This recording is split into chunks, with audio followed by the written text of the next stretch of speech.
EA has quite the task ahead of it heading into the second year of Xbox One, as it looks to launch FIFA 15, a game that, you know, is really coming off the back of quite a big success. FIFA 14 was the highest rated launch title across platforms, so they've got a lot of work to do, but from our early impressions, early hands-on, it's looking positive.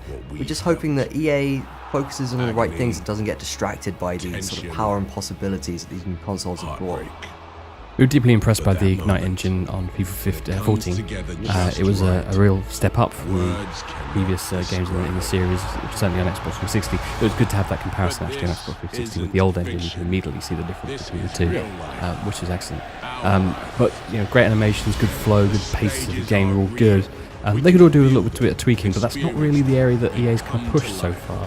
They're doing something different with the way players react and interact on the pitch. Yeah, it's an interesting one really, because you know they've sort of done some mild tweaks to the way animations and the ball are controlled, which is great.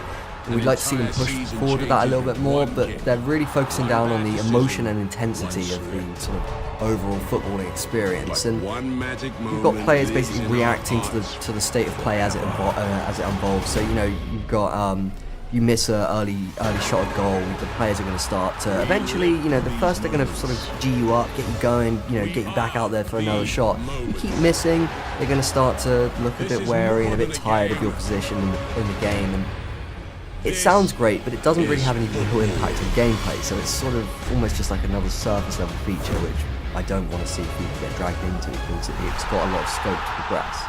There's certainly been a concentration over the last few years on this idea of trying to bring the match day atmosphere into the game, and that's finally come to the pitch. It was previously in the stands or in the presentation, kind of giving you that TV show feel.